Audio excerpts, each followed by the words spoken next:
बसपा प्रमुख मायावती ने बीजेपी और आरएसएस पर एक बड़ा आरोप लगाया है। दरअसल यूपी विधानसभा चुनाव में करारी हार के बाद अब मायावती ने रविवार को पार्टी पदाधिकारियों के साथ मीटिंग की।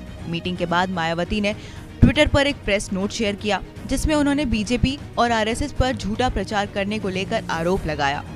मायावती ने आरोप लगाया और कहा कि बीजेपी ने इस चुनाव में एक सोची समझी रणनीति और साजिश के तहत अपने आरएसएस संगठन के जरिए ये काफी गलत प्रचार करवाया है कि यूपी में बीएसपी की सरकार नहीं बनने पर मायावती को देश का राष्ट्रपति बनवा देंगे। मायावती के इस बयान के मुताबिक उनके लिए देश का राष्ट्रपति बनना तो बहुत दूर की बात है, बल्कि इस बारे में वो कभी सोच भी नहीं सकती। हालांकि मायावती ने बताया कि बहुत पहले ही काशीराम जी ने उनका ये प्रस्ताव ठुकरा दिया था और वो तो उनके पद चिन्ह पर चलने वाली मजबूत शिष्या हैं। मायावती ने साफ कहा कि वो अपनी पार्टी और आंदोलन के हित में कभी भी बीजेपी या अन्य किसी पार्टी की ओर से दिए गए राष्ट्रपति पद के ऑफर को स्वीकार नहीं कर सकती। उन्होंने कहा कि पार्टी में लोग ऐसी अफवाहों से गुमराह ना हो।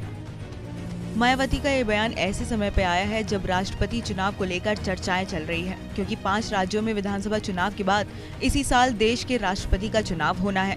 बीजेपी के नेतृत्व वाले एनडीए को भरोसा है कि राष्ट्रपति के चुनाव में उनके चुने हुए व्यक्ति को ही बहुमत मिलेगा, लेकिन हाल ही में यूपी, उत्तराखंड और बाकी राज्यों में चुनाव के समीकरण थोड़ा बदल गए हैं, जिसके बाद अब बीजेपी को अपने पसंद का राष्ट्रपति चुनने के लिए बाहरी दलों का सहारा लेना पड़ सकता है। बसपा के प्रदेश कार्यालय में बैठक के दौरान पार्टी प्रमुख ने यह आरोप लगाया कि बीजेपी ने गरीबों को रोजगार देने के बजाय मुफ्त राशन देकर उन्हें लाचार और गुलाम बना दिया।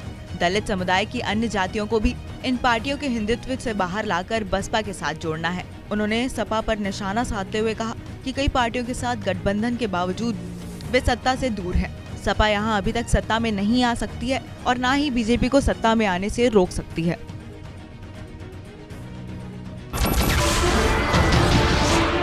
नमस्कार, मैं हूं मानक गुप्ता।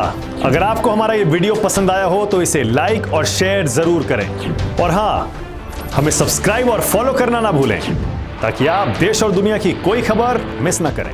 तो जुड़े रहिए हमारे साथ और देखते रहिए न्यूज़ 24।